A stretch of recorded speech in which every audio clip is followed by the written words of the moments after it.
Alors, bonjour, bienvenue à tous. Donc, de ce pas, pour parler du reprenariat, un antidote aux enjeux sociétaux, je vous mets en relation avec mes collègues aujourd'hui, qui sont Chantal Tiblin-Goffoz, qui est directrice financement d'impact et développement durable chez Evol, et de Véronique Dargy, directrice du rayonnement des affaires. Vous allez être en bonne main pour la prochaine heure. Merci.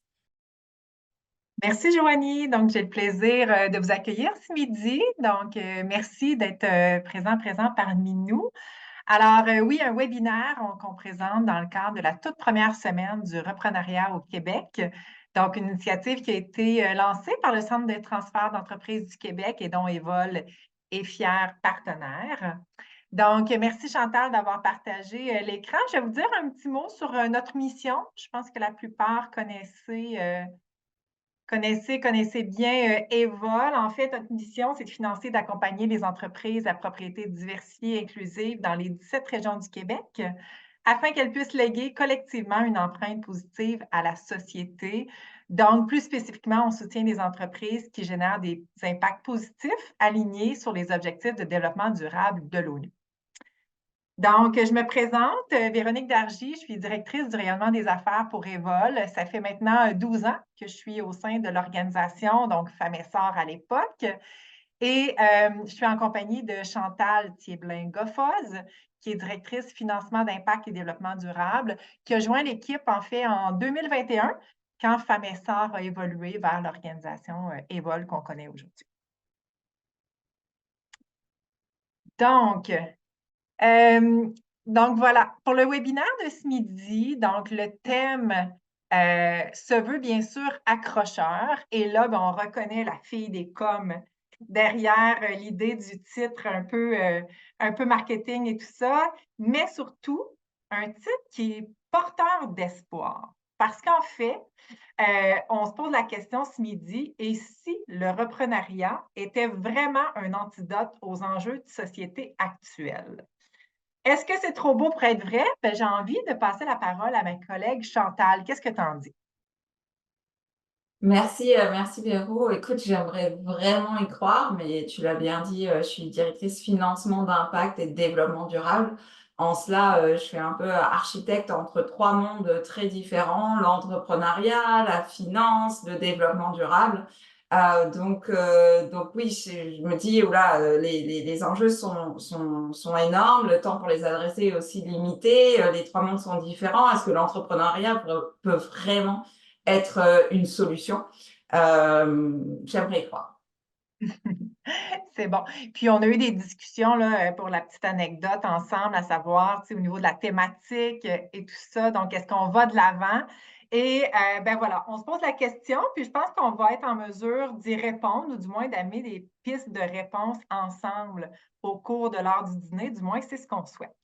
En fait, la prémisse de base, c'est qu'il y a plusieurs éléments qu'on retrouve dans notre regard sur l'intégration, je m'excuse, du développement durable en entreprise.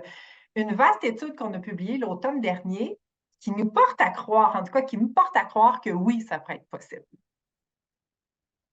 Effectivement, et puis vous verrez qu'il y a plusieurs éléments dans ce regard d'aider, et ils sont porteurs d'espoir, mais surtout, ce que j'aime bien, c'est qu'ils sont porteurs ils donnent des pistes de solutions.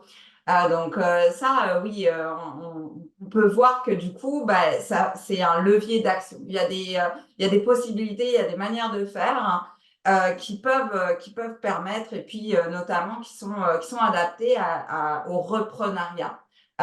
Vous savez très bien qu'en économie, on dit oh, quand il y a une crise, il ne faut pas gâcher une crise, c'est une occasion de faire mieux les choses et de faire bien les choses. Et puis, c'est une fenêtre d'opportunité aussi, une crise. Ben, c'est pareil pour une reprise. On a envie de vous dire, ben, il ne faut pas gâcher une reprise. Il faut que le reprenariat soit un levier d'action pour ces différents enjeux.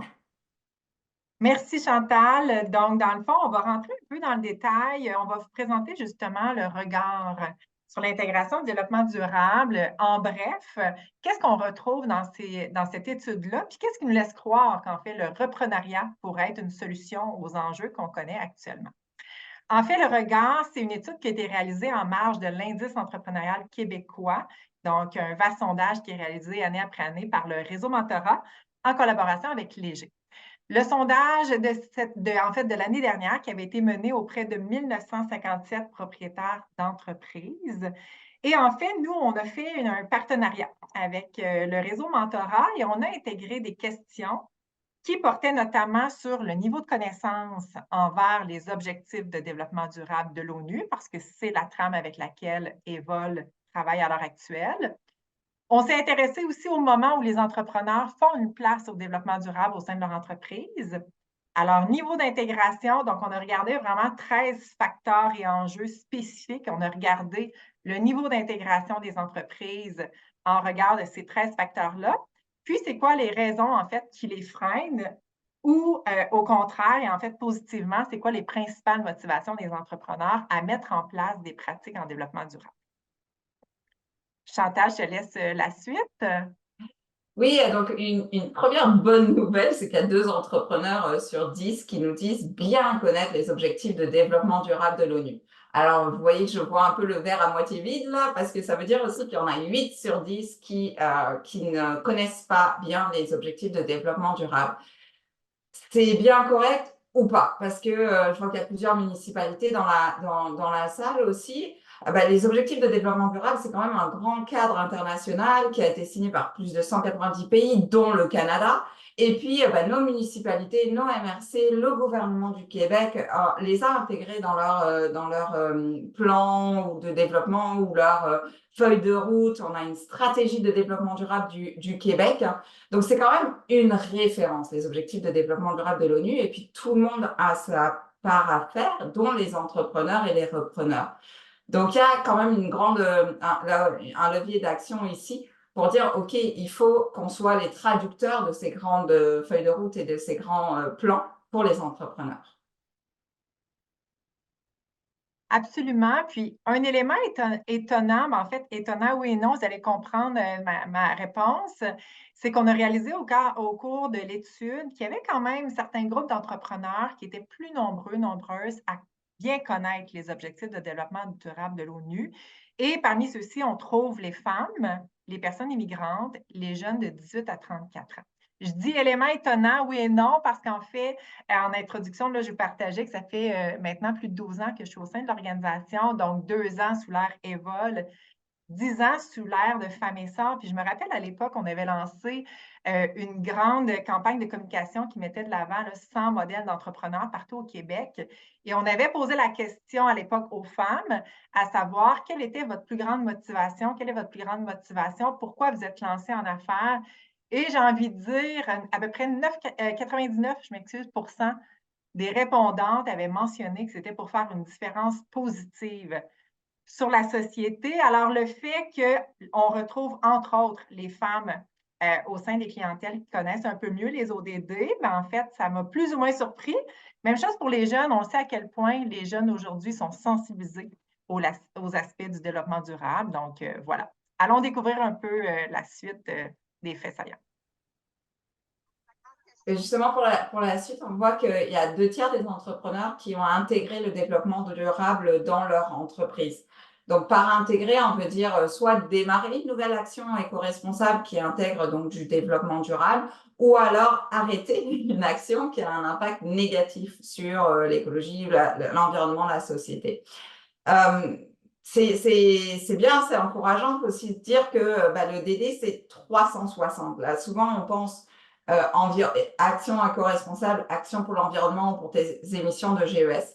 Nous, on a vraiment, là, sur ce regard DD, regardez, comme les objectifs de développement durable de l'ONU nous l'encouragent, les pratiques, en fait, qui sont à la fois sur la société, sur la biodiversité, sur l'environnement, sur l'économie aussi, avec le travail de qualité, et puis dans une optique de partenariat pour tout ça. Donc, en tout cas, c'est une excellente nouvelle que déjà 2 tiers des entrepreneurs sont dans la bonne voie et l'ont intégré. Et puis, en plus, on voit qu'un tiers l'ont fait en amont de la création d'entreprise. Et ça, c'est super encourageant pour le futur, en disant qu'il y en a même 28% qui, dès les premières réflexions, donc avant de partir, de lancer son entreprise, a réfléchi à une thématique ou à un processus de développement durable. Donc, ça veut dire que c'est peut-être la raison d'être de l'entreprise, c'est peut-être même une entreprise d'impact là, qui a vraiment comme objectif de répondre à un enjeu sociétal, hein. Ou alors c'est une raison de non-être de l'entreprise. C'est-à-dire que ben, sans considérer le développement durable, ben, je me lance pas je me lance pas en affaires, je me lance pas dans une entreprise. J'ai envie que mon entreprise ait à minima un impact neutre, n'ait pas d'impact négatif et si possible un impact positif sur la société. Puis là, pour les organisations qui accompagnent les entrepreneurs, on voit aussi, c'est intéressant de voir qu'il y a déjà 8% qui l'ont fait au moment de rédiger le plan d'affaires. Donc, comment nos outils pour la rédaction de plan d'affaires peuvent encourager plus d'entrepreneurs à le faire et puis peuvent donner à ces 8%-là des outils qui soient accessibles et qui soient à leur disposition pour bien faire les choses. Je reviens un peu avec le même fait saillant qu'on voyait plus tôt, donc ce n'est pas un duplicata de la diapositive, là, il n'y a pas erreur dans la présentation. On voit en fait qu'il y a plusieurs groupes qui semblent avoir fait une place au développement durable en amont de leurs activités. Donc, on retrouve encore ici les femmes, les personnes immigrantes et les jeunes de 18-34 ans. Maintenant, regardons un peu les freins et puis vous imaginez bien qu'on regardera après les motivations, les éléments de motivation. Pour ce qui est des freins, j'avoue que ça m'a surpris. Le premier, parce que je baigne dans le développement durable, là, moi, vous le savez, là, le premier, c'est l'impression que ça ne s'applique pas au domaine d'activité. Or, tout le développement durable ne peut pas ne pas vous concerner. Tout le monde devrait se sentir concerné par une urgence d'agir. Et puis, je le disais tout à l'heure, il y a les feuilles de route municipales, provinciales, fédérales. On en parle de plus en plus et il n'y a plus de climato-sceptiques. Là, ça ne peut plus exister pour ce qui est du climat, avec toutes les données qu'on a. Et puis, de l'autre côté, on a le développement durable qui implique la société, qui intègre des facteurs de DI, d'équité, diversité et inclusion. Donc, ça ne peut pas ne pas s'appliquer au domaine d'activité, mais c'est très important de comprendre que c'est une perception des entrepreneurs et que c'est un frein. Donc, qu'est-ce que nous, on peut faire pour que les PME, les repreneurs se sentent concernés davantage? Le deuxième frein, c'est le fait que ce ne soit pas une priorité pour le moment.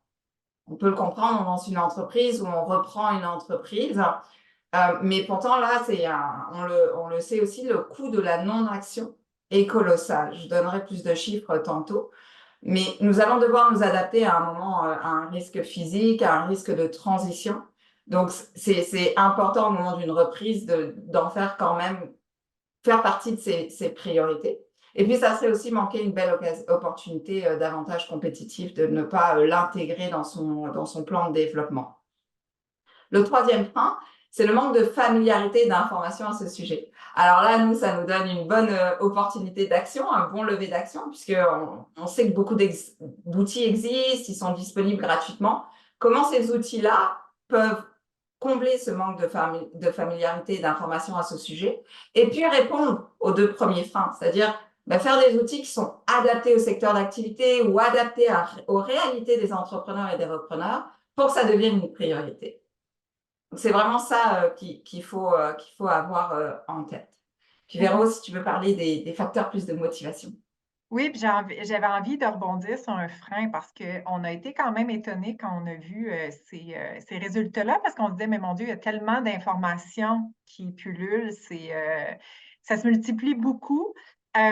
Mais quand on fait justement le lien avec l'impression que ça ne s'applique pas au domaine d'activité, c'est qu'on réalise qu'il y a effectivement beaucoup de sensibilisation qui est faite, beaucoup d'informations, mais peut-être un manque d'informations très concret, de dire, OK, mais moi, dans mon organisation, dans mon entreprise, dans mon secteur d'activité, comment ça s'applique, de quoi on parle concrètement?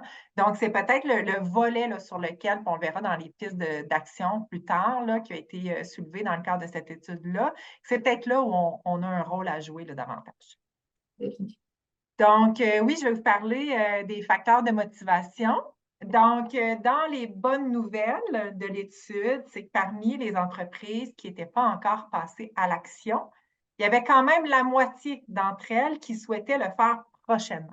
Donc, on s'est dit, c'est vraiment porteur d'espoir. Donc, prenons acte là, des freins là, qui les empêchent peut-être de se mettre en action pour nous pouvoir leur faciliter justement ce passage-là. Et parmi les facteurs de motivation, on retrouve en première position l'engagement et les convictions de la direction. Donc, comme de quoi que c'est un incontournable. Donc, on le sait à quel point ça peut faire une différence quand les membres de la haute direction sont engagés, croient au processus et veulent mettre des choses en place. Deuxième élément, l'accroissement de la performance financière. Et ça, on va en parler un peu plus tard parce qu'évidemment, les gens, ils veulent se mettre en action, donc ils veulent faire leur part. Ils voient, dans le fond, tous les enjeux qui ont lieu à l'heure actuelle, mais bien évidemment, jamais au détriment de la performance financière. Et ça, c'est un concept qu'il faut aussi apporter parce que des fois, on a l'impression que les gens l'apportent comme une dualité, alors qu'une entreprise qui n'est pas prospère, qui n'est pas viable, ne sera pas durable. Donc, c'est un élément auquel on croit évidemment, nous aussi. Et évidemment, le troisième facteur de motivation, du moins incitatif, on parle évidemment de toute la pression découlant des crises climatiques mondiales. Donc, c'est partout, sur toutes les lèvres, dans tous les journaux, sur toutes les plateformes. Donc, évidemment que cette pression-là incite les gens à vouloir faire leur part. Et justement, puisque tu parles des changements climatiques, il faut savoir que les enjeux sociétaux là, qui concernent notre société et notre économie sont vraiment importants. Le rapport du GIEC montre que 50% de l'économie mondiale dépend de la nature et de la biodiversité. Donc oui, on a un intérêt à adresser ces enjeux-là. Et puis la nature souffre des changements climatiques, comme tu le disais, il y a plus de preuves à montrer par rapport à cela. Je vous disais tantôt que je voyais le verre à moitié plein plutôt qu'à moitié vide. Là, on a dit tout à l'heure que 2 tiers des entreprises avaient déjà intégré le développement durable. Si vous êtes bon en maths, ça veut dire qu'un tiers n'ont toujours pas intégré le développement durable, ne sont toujours pas passés à l'action. Donc c'est vraiment quelque chose qu'il va falloir changer. Puisque souvent, on se dit, ah oui, mais nous, on parle aux TPE, petites entreprises, ou les PME au Québec, qui sont plus que 97% de l'écosystème du tissu en fait économique. Mais les PME devraient se sentir concernées et puis surtout devraient aussi se sentir des acteurs de cet enjeu-là, puisqu'on voit que les PME sont responsables de 52% des émissions totales des entreprises et 41% des émissions totales au Canada. Donc, on voit qu'il y a un rôle à jouer positivement pour les PME et les TPME québécoises, mais il y a aussi un rôle que l'on doit jouer par responsabilité par rapport notamment aux émissions de GES. Puis, le Canada on devrait aussi se sentir concerné. Je vous ai parlé tout à l'heure des risques physiques et des risques de transition. Le changement climatique arrive. On a déjà vu l'année 2023 battre des records en termes de température. En fait, c'est pas que des épiphénomènes. On a 47% des jours de l'année 2023 qui ont enregistré une hausse de plus de 1,5 degré au Canada. Donc oui, il y a des enjeux qui sont à adresser. Et puis après, si on dit bah oui, mais nous on va continuer à bien vivre, économiquement c'est pas stable. On voit que l'année dernière justement, le temps sec dans le Nord a entraîné un manque à gagner dans les caisses du gouvernement du Québec de plus de 1 milliard de dollars canadiens. Donc c'est vraiment important d'adresser ces enjeux et de ne pas mettre sa tête dans le sable là, comme on pourrait avoir tendance à le faire, et de réveiller en fait ce 1 tiers des entreprises pour qu'elles passent à l'action. Le reprenariat, vous me direz, a aussi d'autres chats à fouetter, là, à ses propres enjeux. Et c'est vrai, Véronique le disait, on ne peut pas séparer le financier, on ne peut pas être déconnecté de la réalité en regardant seulement la facette changement climatique et puis développement durable. On sait que 61% des entrepreneurs n'ont pas de plan de relève et que ça, c'est un enjeu. Il faut vraiment regarder le tout dans sa globalité, à la fois les enjeux sociétaux et les enjeux du reprenariat. Nous, on aime dire que ce qui est rentable n'est pas forcément durable, mais ce qui est durable doit être rentable. Donc, en reprenariat, comment on fait pour avoir des opportunités puis une relève qui soit là, qui soit pérenne, qui offre des opportunités d'acquisition et de relève qui soient rentables et durables sur la durée économiquement et qui, en même temps, répondent aux enjeux sociétaux et surtout saisissent les opportunités en développement durable. C'est un grand défi, mais c'est un défi qu'on ne peut pas, auquel on ne peut pas ne pas répondre. Véronique, tu veux... Oui, je reviens un petit peu en arrière. On a vu dans le dévoilement de l'étude qu'un des facteurs déterminants pour l'intégration du développement durable en entreprise, c'était l'engagement et les convictions de la direction. Donc, ça a été un des éléments là, dans le top 3, en fait, des facteurs déterminants des motivations. Donc là, on arrive un peu dans la prémisse. On s'est posé la question, est-ce que le reprenariat peut être un antidote aux enjeux sociétaux qu'on connaît à l'heure actuelle? Donc, on le sait qu'un facteur déterminant pour l'intégration du développement durable, c'est vraiment l'engagement, les convictions de la direction, donc de l'humain, de l'entrepreneur. On va aller à l'autre slide. On a vu aussi les opportunités qu'offre la relève inclusive. Donc, on l'a vu tant au niveau du niveau de connaissance que du niveau d'intégration, mais aussi le fait que certains groupes l'avaient intégré plus en amont. Donc, il y a certains groupes qui semblent se distinguer en matière de développement durable. Puis, je veux aussi souligner l'initiative. Je m'excuse, j'entends un micro ouvert, ça va? C'est OK. vrai, c'est corrigé, Véronique. C'est bon, merci. Je me demandais, Ok, Joanie, qui m'interpellait. Parfait.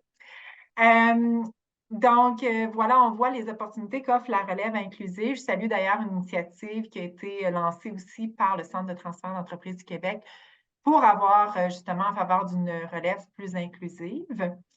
Et là, on arrive à notre fameuse équation. Donc, prochaine diapositive. J'ai utilisé un terme anglais tantôt, je suis désolée.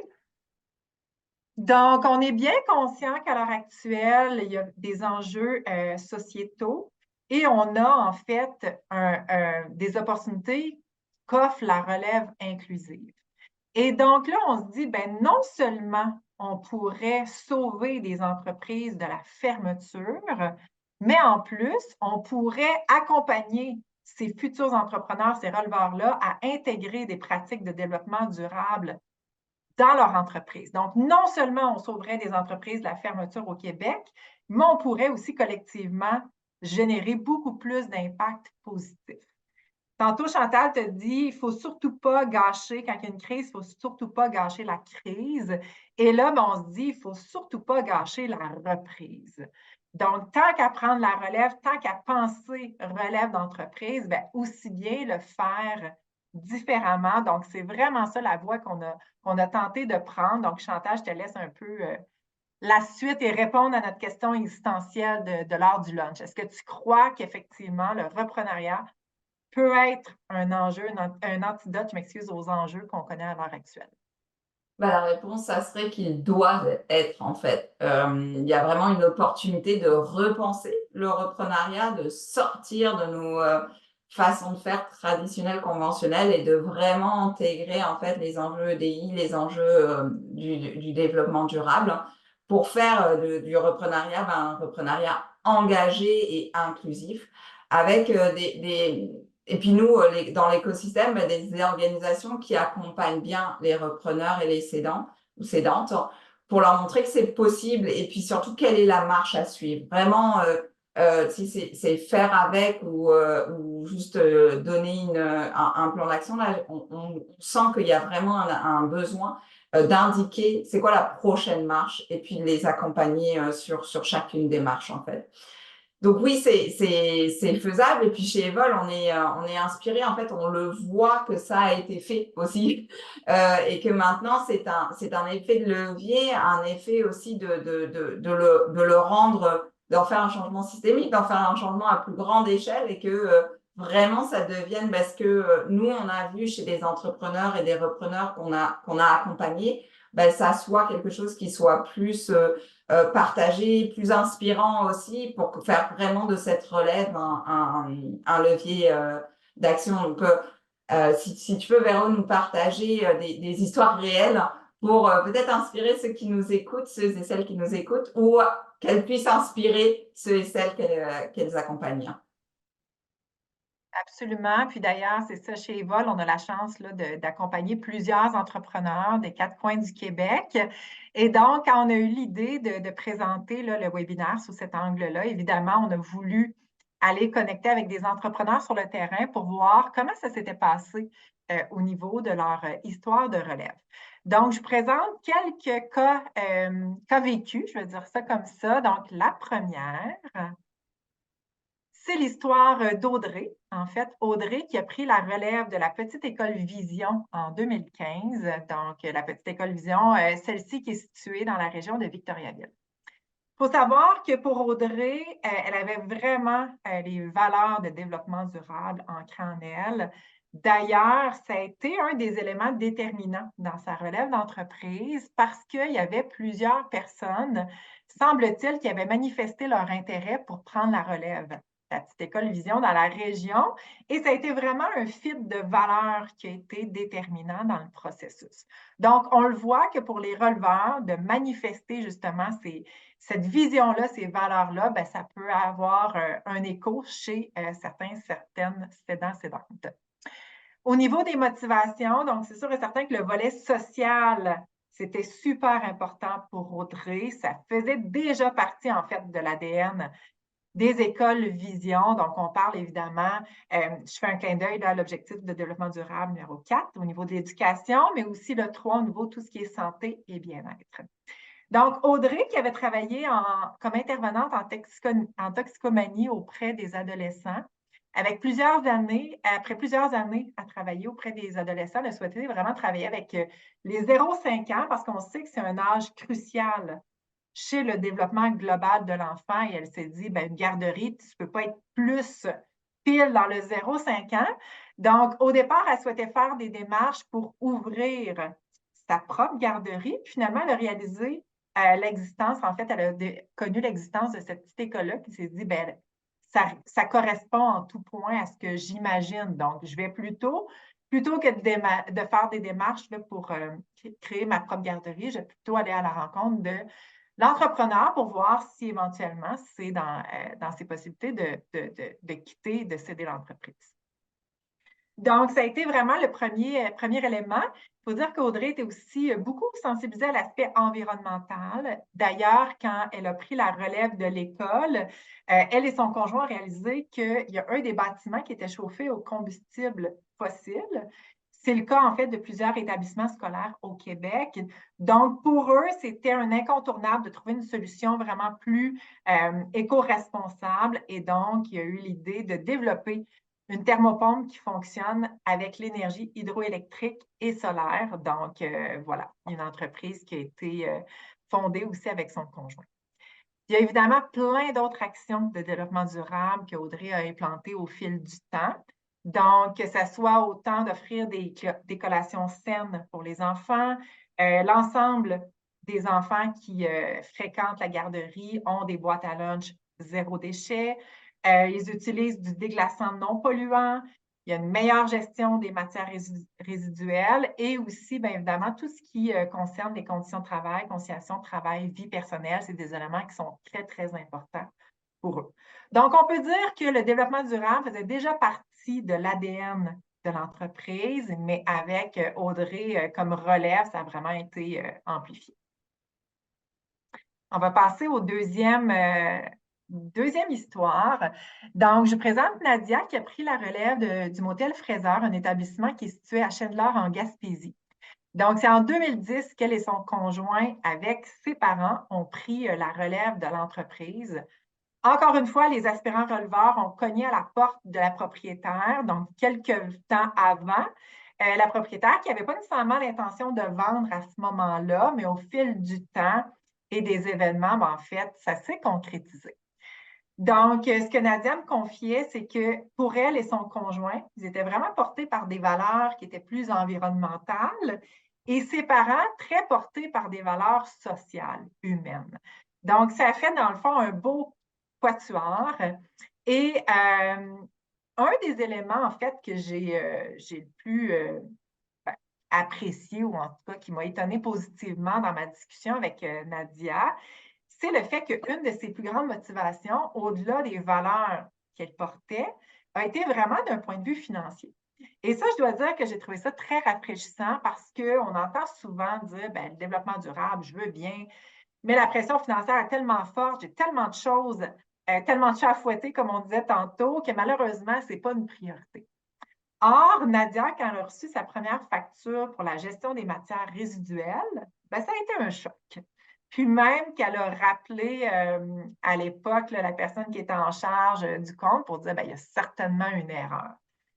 Et donc, ben non, il n'y avait pas d'erreur, mais assurément, en fait, un élément déclencheur pour la suite des choses parce que là, ça a été la réalisation de toutes les matières résiduelles qui étaient générées et donc l'élément déclencheur pour mettre des choses en place pour justement réduire tous ces impacts-là négatifs. Donc, plein d'actions qui ont été mises en place, j'en cite quelques-unes. Aujourd'hui, en fait, il y a évidemment tout ce qui est l'utilisation, valorisation des produits locaux. Il y a aussi l'huile des friteuses qui est récupérée, qui chauffe actuellement un garage de débosselage dans la région. Tout le verre cassé qui est recyclé, qui est transformé en abrasif pour l'hiver. Mais il y a aussi tous les aspects qui touchent l'ODD 8 en lien avec le travail décent, croissance économique. Donc, on le sait que le monde de l'hôtellerie, de la restauration, quand on parle de conciliation, travail, vie personnelle, ça peut être un grand défi. Mais par contre, depuis leur arrivée à la tête de l'entreprise, ils ont vraiment réalisé plein d'innovations. Entre autres, ils travaillent avec un logiciel pour la gestion des horaires. Donc, les horaires sont connus des mois à l'avance. Et donc, c'est beaucoup plus facile pour les collègues, pour les employés, soit d'échanger entre eux des chiffres de travail, mais aussi de pouvoir prendre des rendez-vous personnels en conséquence. Il faut savoir que les heures de travail, les horaires de travail sont aussi garantis. Puis ce que Nadia disait, de dire, ben, je sens qu'il y avait quand même des valeurs qui étaient déjà là dans l'entreprise, mais nous, on a vraiment voulu faire un pas de plus. Puis elle s'est dit, ben, tant qu'à le faire, faisons-le bien. Donc, c'est vraiment ce qui motive chacune de leurs actions.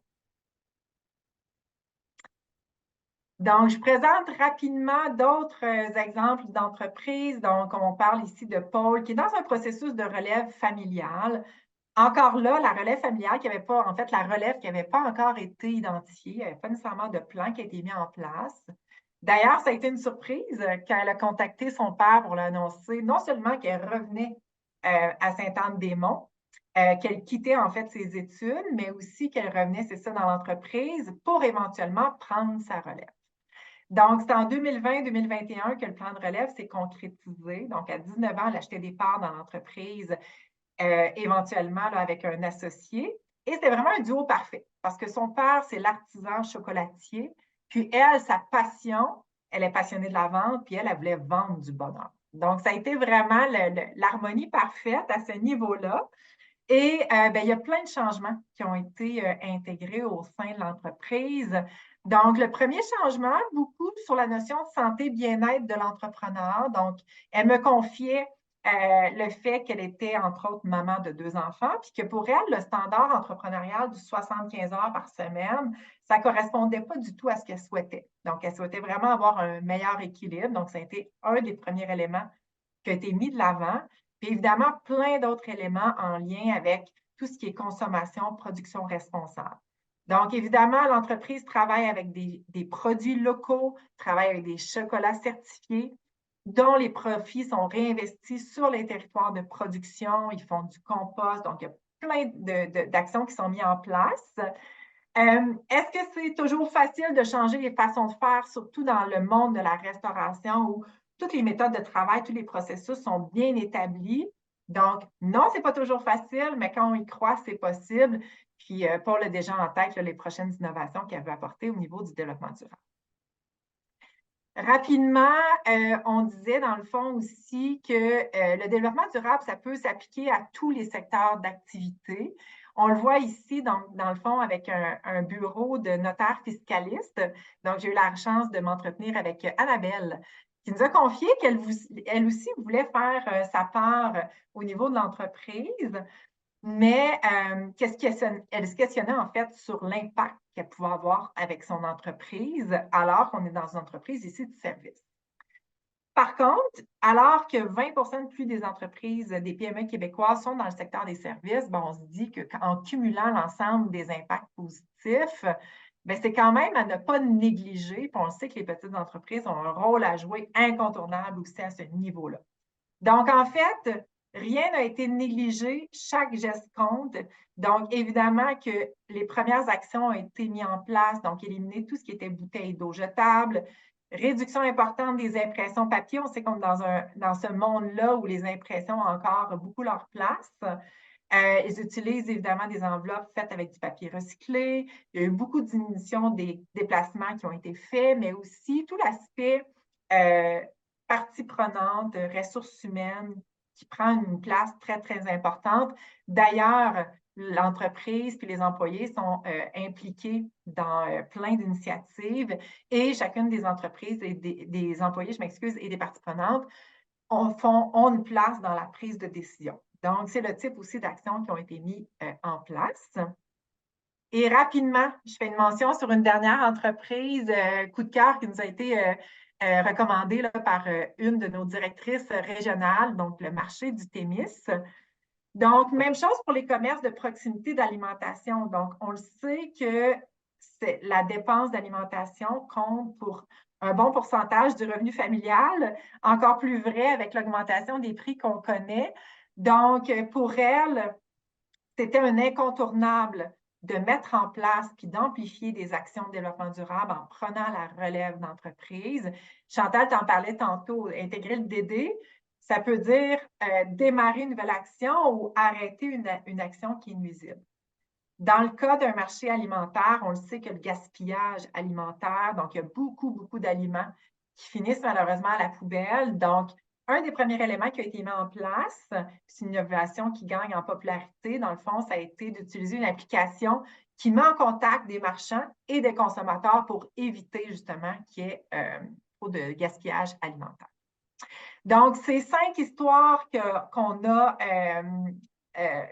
que je vous ai racontées, mais évidemment, là, chez Evol, on en accompagne plusieurs là, qui ont pris la relève d'une entreprise, qui ont intégré le développement durable puis qui souhaitent continuer aussi sur cette voie-là.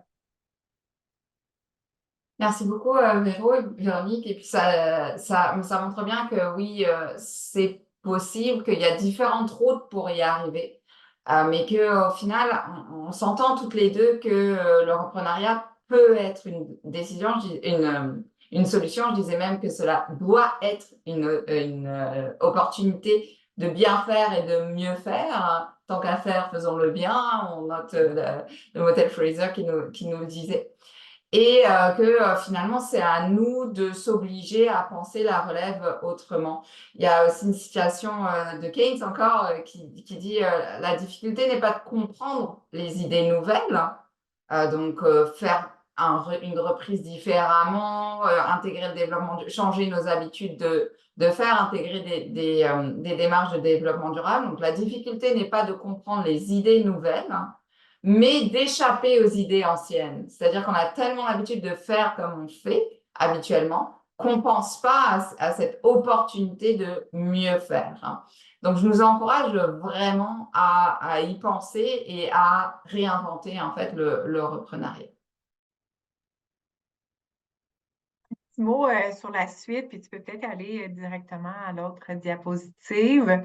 On vous le partagera aussi par la suite, mais en fait, c'est des pistes d'action qui ont été mises en place ou qui ont été proposées, du moins, suite au dévoilement du rapport sur l'intégration de développement durable en entreprise. Donc, on a dégagé 4 grandes pistes d'action. Le premier, c'est l'information valorisation. Donc, vraiment poursuivre les actions visant à transmettre aux entrepreneurs et aux repreneurs des informations qui sont concrètes, applicables, puis continuer aussi à valoriser chaque pas, chaque geste qui est fait. Deuxième élément, inspiration, donc mettre de l'avant des modèles d'entrepreneurs et de repreneurs. Je vous en ai présenté 5, on en met beaucoup aussi de l'avant chez Evol, puis c'est important aussi de continuer à le faire. Donc, l'idée, c'est vraiment d'inspirer d'autres personnes à passer à l'action, mais aussi en s'appropriant des pratiques de développement durable qui peuvent aussi être intégrées à leur domaine d'activité. Donc, il y a vraiment une espèce de, par la voie justement de mise de l'avant de modèles, il peut y avoir aussi un certain co-développement qui se fait dans ce cadre-là. Évidemment, une fois que les personnes sont prêtes à passer à l'action, bien, il faut offrir un accompagnement qui est adéquat aux entrepreneurs, repreneurs, et ce, à chaque étape. Donc, on le voit que c'est aussi important au moment même de rédiger le plan d'affaires ou même avant à l'idéation qu'à chacune des étapes au niveau de la création, croissance, dans ce cas-ci, au niveau de la relève d'entreprise. Aussi, ben, des incitatifs, des avantages. Donc, bien sûr qu'on n'est pas contre la vertu, on veut contribuer justement tout le monde à un monde meilleur, mais il y a quand même certaines mesures incitatives qu'on peut mettre en place pour les entrepreneurs, pour les repreneurs, pour justement valoriser et encourager chacune des actions concrètes. Donc, que ce soit au niveau de l'accompagnement, mais aussi, je donne un exemple là, qui est propre à Evol, donc de faire varier le taux d'intérêt en fonction des actions de développement durable ou du niveau de maturité du développement durable qui est mis de l'avant par l'entreprise. Donc, ça peut être un bel incitatif aussi pour les entrepreneurs à passer à l'action. Oui, on vous a inspiré avec des histoires d'entrepreneurs. On aimerait aussi vous inspirer avec justement, comme Véronique le disait, ce que nous, on a fait chez Evol. Chez Evol, en fait, on a 3 critères d'admissibilité sur le même plan. Le premier, c'est sur la diversité et inclusion. On vient de Femmes et Essor, on a vraiment ça à cœur. Hein. Et depuis 2021, donc l'enveloppe d'impact Evol s'est élargie à 6 groupes sous-représentés en entrepreneuriat. Donc les femmes toujours, mais aussi les personnes racisées, les personnes immigrantes, les membres des Premières Nations et Inuits, les membres de la communauté LGBTQ2+, et les entrepreneurs en situation de handicap. On met l'accent vraiment sur l'inclusion plus que sur la diversité. Donc, ce qu'on demande, c'est pas 100% des parts, mais bien 25%. Donc, l'entreprise doit être aux mains ou reprise par 25%. Enfin, il faut que 25% des parts soient aux mains d'un groupe sous-représenté en entrepreneuriat et qu'en plus, ce ne soit pas juste pour la photo, là, que la personne ait un poste stratégique dans l'entreprise. Le deuxième critère, c'est celui sur le développement durable. On veut en fait que chaque nouvelle entreprise, chaque entreprise reprise participe à ce mouvement de développement durable et contribue à l'atteinte d'un au moins des 17 objectifs de développement durable. Comment ça se peut? Il y a 2 profils en fait. Il y a le profil d'entreprises qui sont d'impact, je le disais en tout début, c'est-à-dire qu'elles ont déjà à cœur la résolution d'un enjeu sociétal, c'est leur mission, c'est leur raison d'être. Mais il y a aussi des entreprises qui sont plus éco-responsables et qui ont envie de mieux faire les choses. On a vraiment, là, les bottines ont suivi les balines. On est très fiers de dire que les performances extra-financières, ces performances d'éco-responsabilité, que vous soyez une entreprise d'impact ou non, elles font partie de notre analyse d'admissibilité, mais aussi du calcul du prime de risque. Donc, la prime de risque va être basée sur vos réponses, sur les réponses des entrepreneurs ou des repreneurs, à 8 questions qui sont alignées aux objectifs de développement durable de l'ONU. Et ça va aussi, c'est aussi large que des questions sur vos éthiques en affaires, le respect de la protection des données. Donc ça, c'est en ligne avec l'ODD 16. On a beaucoup de questions en rapport avec la chaîne d'approvisionnement et puis les résidus. On en parlait tout à l'heure avec le Motel Fraser aussi, donc aligné à l'ODD 12. On va vous demander si vous avez commencé à mesurer vos émissions de gaz à effet de serre, mais au moins si vous êtes au courant de quelle est dans votre entreprise la source d'émissions la plus grande. Donc ça, c'est aligné à l'ODD 13. Ce qui nous tient vraiment à cœur chez Evol, je vous l'ai dit tantôt, c'est tout ce qui est autour de l'EDI. On veut absolument que l'entreprise ait des bonnes pratiques en termes d'inclusion. Donc, c'est aussi ce qu'on va demander. Et enfin, tout ce qui est en lien avec le développement des compétences et la gestion des employés. Donc, vous voyez que ces questions-là, elles sont, oui, un formulaire ou des questions posées par nos analystes ou nos directrices régionales, mais au-delà de cela, c'est ce qui va vous permettre d'avoir un taux d'intérêt moins élevé si vous avez déjà appliqué des actions. Et souvent, en fait, même les entrepreneurs qui ont déjà des actions éco-responsables, ils ne le savent pas, ils ne s'en rendent pas compte. Donc, le fait de leur poser ces questions-là, eh ben, ça les aide à, oui, réaliser qu'ils sont en avance sur certains critères, hein. Et puis, il y en a d'autres où ça serait pertinent pour eux, pour leur secteur d'activité. On disait tout à l'heure, pour se sentir concernés dans leur secteur d'activité, ben, tu sais quoi, nous, on a vu avec notre comparatif que c'est sur ce critère que tu devrais avancer. J'aime aussi dire que un autre critère d'admissibilité, c'est la viabilité économique. Bien sûr, on fait du prêt. Donc, je vous disais tout à l'heure qu'on fait le pont entre trois sphères très différentes, trois secteurs très différents, l'entrepreneuriat, le développement durable, la finance, mais ça doit faire plus qu'un. Et oui, la viabilité économique est un de nos piliers et un de nos critères pour le développement. Donc, l'entreprise donc, est en stage de démarrage, commercialisation, croissance et acquisition. Et on va poser donc certaines questions plus d'ordre économique. Le taux d'intérêt va être calculé aussi par rapport à ces performances-là. Vous aurez la diapositive, là c'est tard, donc je vous laisse le regarder. Puis je sais qu'on peut avoir une période de questions, mais on pourra revenir si besoin. Absolument. Puis, je vous laisse peut-être sur le dernier élément parce que c'est en lien avec notre première piste de recommandation, en fait, piste d'action, c'est d'avoir des outils concrets, pratiques.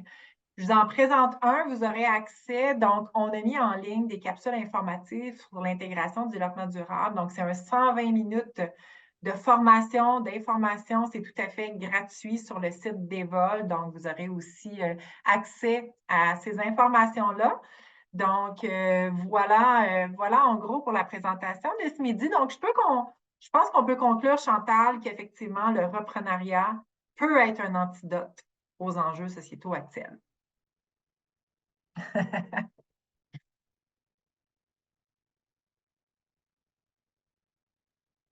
Merci à vous deux. Merci à vous deux de nous apporter justement ce regard-là, les constats aussi qui en découlent. Puis avant, dans le fond, de passer à la période de questions qui ne sera pas enregistrée, ben, je tenais à vous remercier, Chantal et Véronique, là, de nous avoir fait part de ça dans le cadre de cette semaine qui est reliée au reprenariat.